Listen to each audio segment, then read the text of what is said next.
सो अब तक हमने ये पढ़ा कि जेम्स डिसनबरी कहते हैं कि कंजम्पशन जो है ये सिर्फ अपने इनकम को हम नहीं देखते। रिलेटिव इनकम का मतलब क्या है?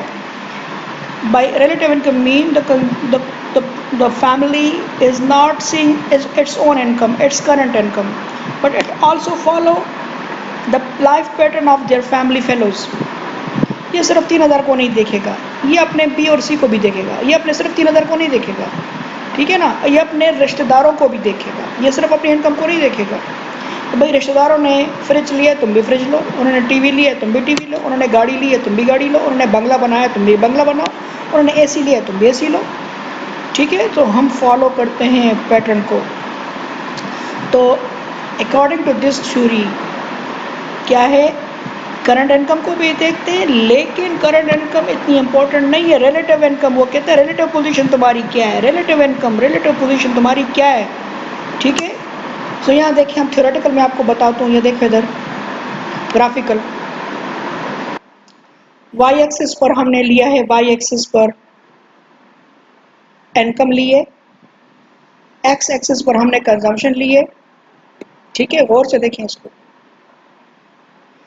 यहाँ पर हमारे पास ये सी कंजम्पशन फंक्शन है। अच्छा, C1 ये कंजम्पशन फंक्शन है, गौर से देखें इसको, C1 कंजम्पशन फंक्शन है।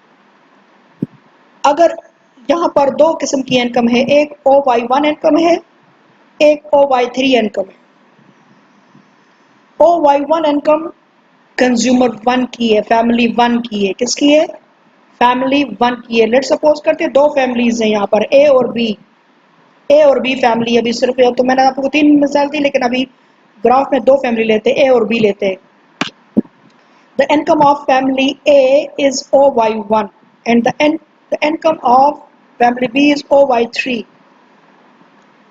रिलेटिव इनकम हाइपोथेसिस में दोनों का कंजम्पशन फंक्शन सेम है। एक सोसाइटी में रहते हैं तो दोनों का कंजम्पशन फंक्शन क्या होगा? अकॉर्डिंग टू जेम्स डिसनबरी, एक सोसाइटी में लोग जो रहते हैं तो उनका कंजम्पशन फंक्शन सेम होता है, ठीक है। तो दोनों सेम कंजम्पशन फंक्शन पे देखे इधर, OY1 लेवल ऑफ इनकम वाले की कंजम्पशन कितनी है? EY1 कितनी कंज्यूम कर रहा है? फैमिली 1 कितनी कंज्यूम कर रहा है? EY1 उसकी कंजम्पशन है, ठीक है। फैमिली 2 की कंजम्पशन कितनी है? MY3।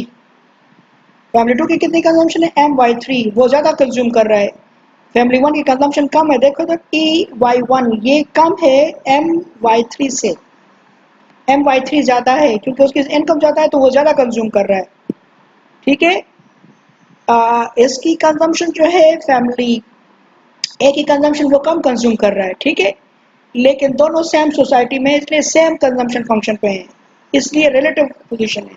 अब यहाँ पर मैं इनकम में इजाफा करूंगा, देखोगे क्या होता है, ठीक है। अब देखो, लेट्स सपोज करते हैं कि the income increases from family 1 increases from OY1 to OY2। The income of family 1 A जो है, ए की इनकम इंक्रीज होती है, OY1 से OY2 हो जाती है, और फैमिली 2 की इनकम ज़्यादा होती है OY3 से OY4, ठीक है। अब देखो थोड़ा सा, पहली फैमिली ए की बात करते हैं।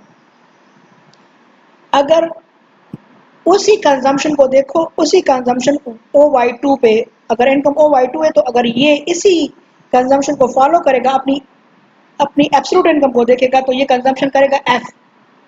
कितनी करेगा? F।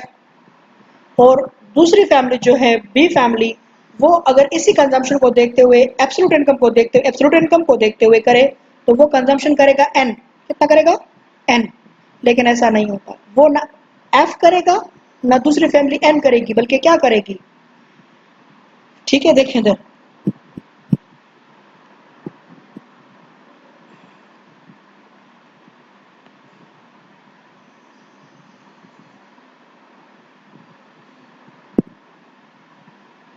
अगर वो F कंजम्पशन करता है ना तो इसकी APC फॉल करती है। किसकी? इस फैमिली की क्या फॉल करती है? ए फैमिली की APC फॉल करती है।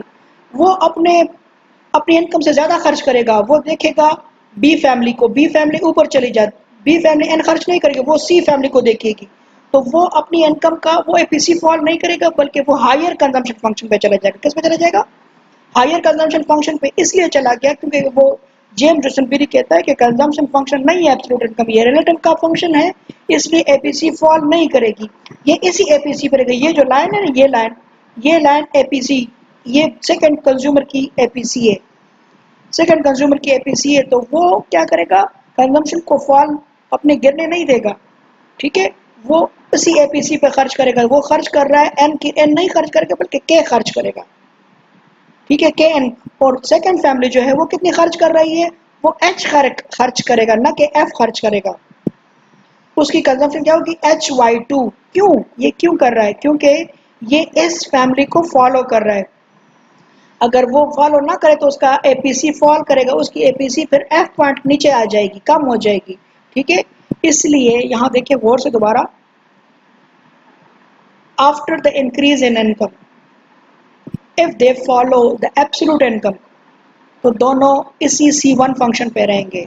If they follow absolute income तो वो एफ पॉइंट पे खर्च करेगा पहला बंदा, दूसरा बंदा एंड पॉइंट पे करेगा। लेकिन चूंकि वो कॉपी करते हैं, रिलेटिव इनकम को देखते हैं, एक दूसरे को कॉपी करते हैं, इसलिए वो अपनी कंजम्पशन को बढ़ाएंगे, एपीसी को फॉल नहीं होने देंगे, तो वो एच पॉइंट की तरफ जाएंगे, हायर कंजम्पशन की तरफ जाएंगे। और ये यहाँ पर क्या करेगा, ये के पॉइंट की तरफ जाएंगे। देखो अभी जिस तरह फॉर एग्जांपल इस्लामाबाद में बहरिया टाउन में लोग रहते हैं, तो बहरिया टाउन में अगर एक बहुत ज़्यादा अमीर होगा, एक कम अमीर होगा, तो वो कम अमीर भी हायर, वो जो बहुत ज़्यादा अमीर होता है उसको फॉलो करता है, उसी का लाइफ पैटर्न क्या करेगा, वो रखेगा। इसी तरह आपके हयाताबाद में लोग रह रहे हैं, तो हयाताबाद में लोग एक दूसरे को कॉपी कर रहे होते हैं। देखो सबके बंगले, सबके घर जो है वो एक जैसे होते हैं।